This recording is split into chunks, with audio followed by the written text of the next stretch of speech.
Olá, eu sou o professor Lucas Neto. Sejam bem-vindos a mais um programa Escola Bíblica no seu lar. Hoje nós vamos estudar a lição de número 6, que tem como título Perseverança e Fé em Tempo de Apostasia. Nos dias atuais, vivemos numa atmosfera de descrenças e afastamento da humanidade dos conselhos de Deus. Vivemos num tempo de apostasia ratificada pela incredulidade das doutrinas divinas. Nesta lição, vamos examinar o risco da estagnação espiritual, a exortação ao progresso na fé, o perigo espiritual da apostasia, entendermos que a salvação é a maior e melhor dádiva de Deus para os homens, finalizando o nosso estudo com a imutabilidade de Deus e a irrevogabilidade de seu conselho. O risco da estagnação espiritual e a exortação ao progresso na fé. O autor da Epístola aos Hebreus, do versículo 1 ao 3 do capítulo 6, faz uma severa advertência aos seus leitores, a saber, leiamos então Carta aos Hebreus, capítulo 6, versículos 1 ao 3. Por isso, pondo de parte os princípios elementares da doutrina de Cristo, deixemo-nos levar para o que é perfeito, não lançando de novo a base do arrependimento de obras mortas e da fé em Deus. O ensino de batismos e da imposição de mãos, da ressurreição dos mortos e do juízo eterno. Isso faremos, se Deus permitir. Nesta passagem, temos uma séria advertência feita pelo autor da carta aos Hebreus sobre a inútil condição de um servo de Deus permanecer estagnado em seu desenvolvimento espiritual, de forma a ainda discutir os primeiros rudimentos da fé, tais como arrependimento, abandonar uma vida de pecado, ter fé em Cristo, ensinamento sobre batismo, imposição de mãos, ressurreição dos mortos e julgamento eterno. Pois estes são ensinamentos já absolvidos por eles, e o que os mesmos já possuem, então, uma perfeita compreensão doutrinária destas matérias. Na verdade, o escritor da carta aos Hebreus nos conclama então a ir em frente no progresso de nossa vida espiritual, especialmente na santificação, para nos tornarmos adultos, adquirindo então um alto nível de maturidade espiritual.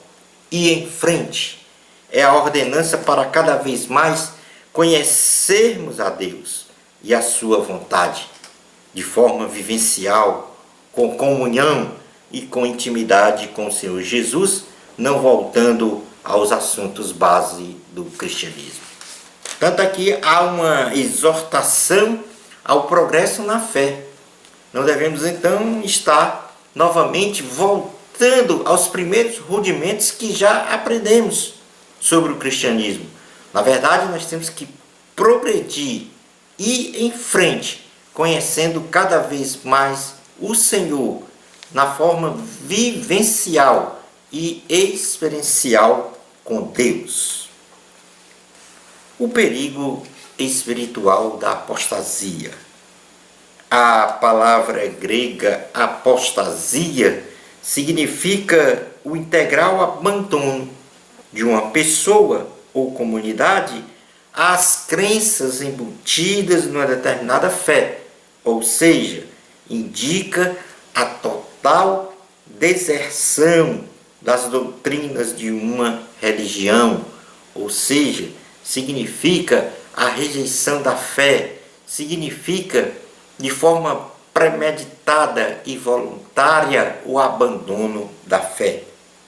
O autor da Epístola aos Hebreus, do versículo 4 ao 8 do capítulo 6, ele nos adverte sobre o efeito catastrófico da apostasia, a saber. Então leamos o capítulo 6, do versículos 4 ao 8, diz: É impossível, pois, que aqueles que uma vez foram iluminados e provaram o dom celestial e se tornaram participantes do Espírito Santo e provaram a boa palavra de Deus e os poderes do mundo vindouro e caíram, sim, é impossível outra vez renová-los para arrependimento, visto que de novo estão crucificando para si mesmos os filhos de Deus e expondo a ignomínia, porque a terra que absorve a chuva, que frequentemente cai sobre ela e produz erva útil para aqueles por quem é também cultivada, recebem bênção da parte de Deus.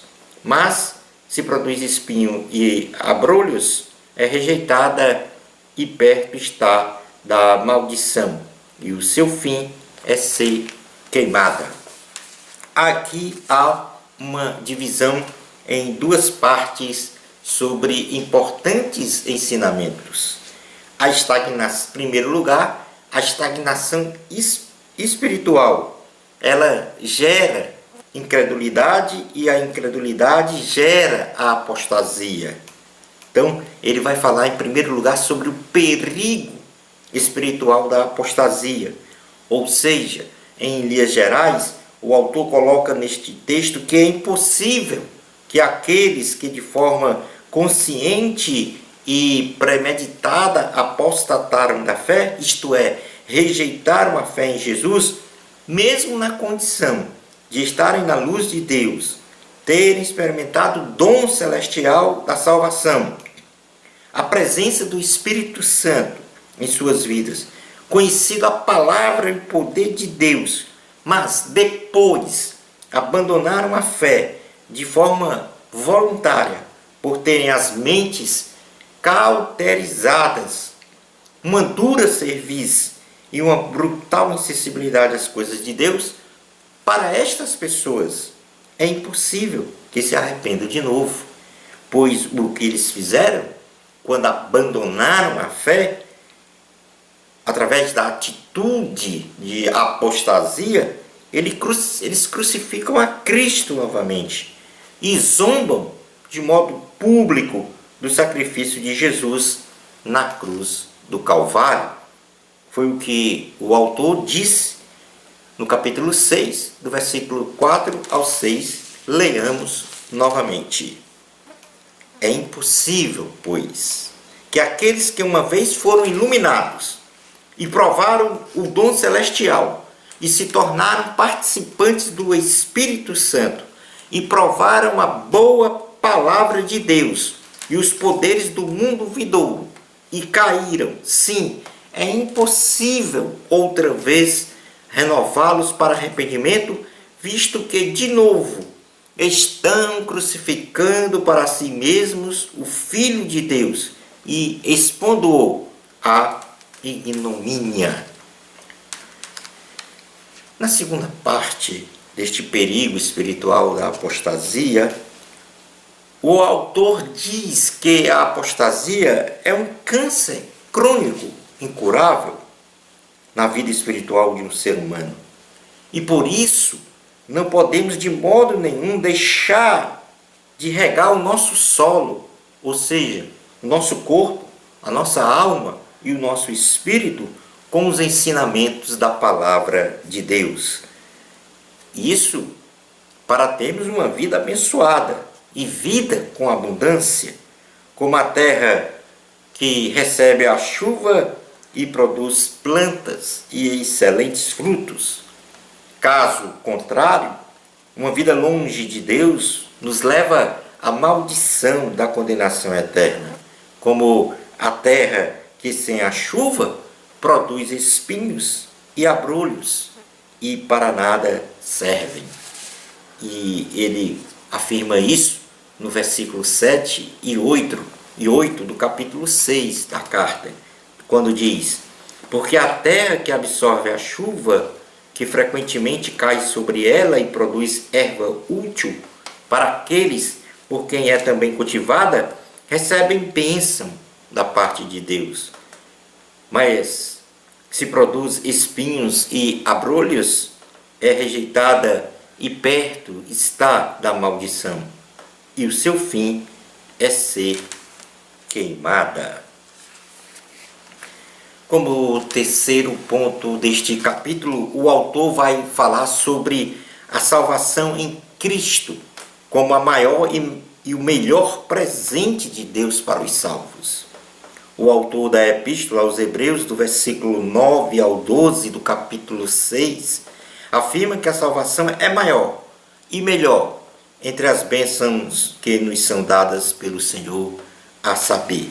Leiamos então Hebreus capítulo 6, versículos 9 ao 12. Diz assim a palavra do Senhor: Quanto a vós outros, todavia, ó amados, estamos persuadidos das coisas que são melhores e pertencentes à salvação, ainda que falamos desta maneira, porque Deus não é injusto para ficar esquecido do vosso trabalho e do amor que evidenciastes para com o seu nome, pois servistes e ainda servis aos santos. Desejamos, porém, continue cada um de vós mostrando até o fim a mesma diligência para a plena certeza da esperança, para que não vos torneis indolentes, mas imitadores daquele que pela fé e pela longanimidade herdam as promessas de Deus. Ainda que o escritor tenha falado sobre a exortação ao progresso da fé e do perigo espiritual da apostasia de forma dura, ele diz nesta passagem que nós acabamos de ler, que devemos ter a certeza de que as coisas pertencentes à salvação são muito melhores do que qualquer outra coisa neste mundo. Deus não é injusto. Ele jamais vai esquecer do nosso trabalho, da nossa dedicação, do nosso amor em servir a Deus e ao próximo. O desejo do autor da carta é que com perseverança, fé e diligência combatamos um bom combate com paciência, para então recebermos todas as promessas de Deus.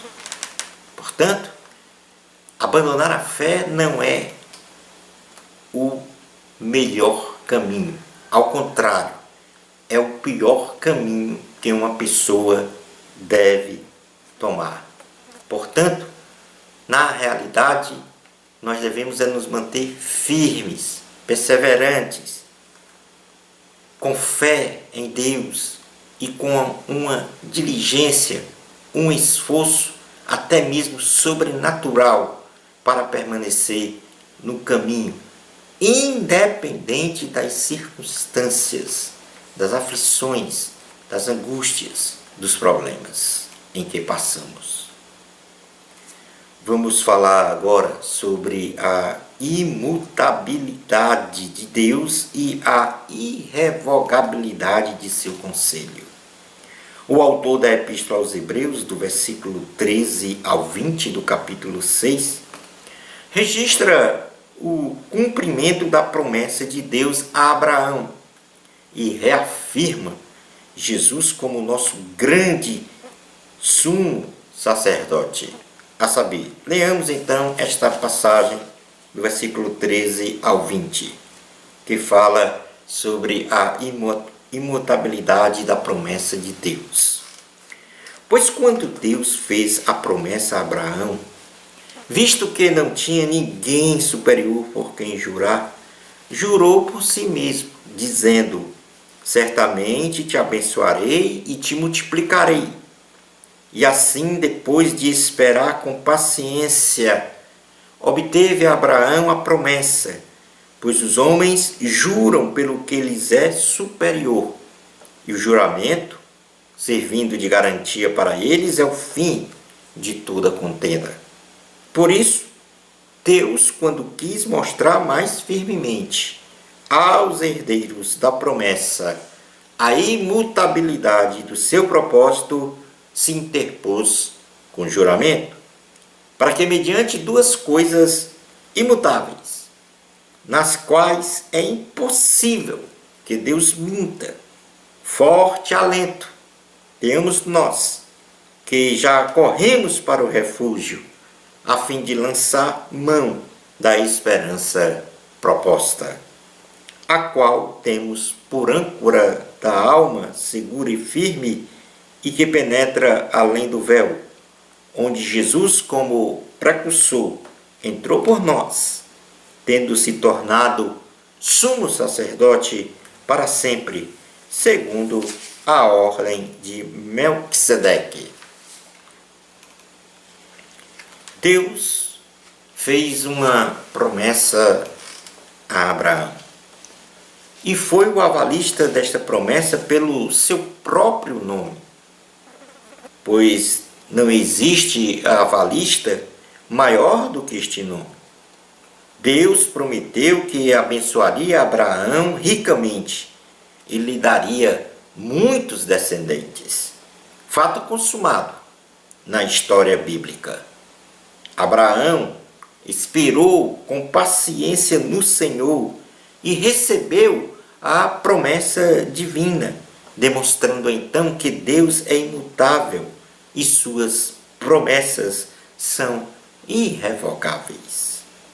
Esperemos firmes sempre no Senhor, pois somente Ele pode nos conceder a paz, a segurança, assim como a âncora mantém segura o barco, e também só Ele pode nos oferecer jornada feliz. É impossível Deus mentir, e se Deus falou, Ele cumpre, pois zela pela sua palavra. Jesus rasgou o véu e está no lugar santíssimo para interceder por nós junto ao Pai. Jesus é o nosso grande sumo sacerdote. Portanto, neste capítulo, dois ensinamentos são importantes. Em primeiro lugar, nós devemos sempre progredir na nossa fé. Nunca realizar uma regressão espiritual, voltar atrás. Ou seja, a ordem é ir em frente, tendo cada vez mais comunhão com Deus, tendo cada vez mais intimidade com o Senhor, através da palavra, do jejum, da oração, das experiências vivenciais com Cristo. O segundo ensinamento deste capítulo é que nós devemos nos desviar do perigo espiritual da apostasia, começando em não deixar que no nosso coração se desenvolva a incredulidade, porque a incredulidade nos leva a uma mente cauterizada, ou seja, insensível à palavra de Deus, insensível a uma vida piedosa cristã. E, portanto, a partir desta mente cauterizada, então há uma tênue linha para a apostasia, para a rejeição da fé, para o abandono do cristianismo, para o que nós chamamos hoje o desvio do caminho. A apostasia é um perigo espiritual que põe em risco de forma grave a sua salvação, a vida eterna com o Senhor. Concluindo a aula de hoje, guardando uma fé inabalável, segundo os preceitos bíblicos exarados na palavra de Deus, a apostasia não terá lugar no nosso coração. E assim nós podemos combater os falsos ensinos, heresias e as doutrinas demoníacas, isto com perseverança, com paciência e fé, esperando sempre no Senhor para uma vida de paz, segurança e jornada feliz. Shalom Adonai. Bênçãos especiais de Jesus para você. Amor a Cristo, a glória é de Deus. Até o nosso próximo programa Escola Bíblica no seu lar, se Deus permitir.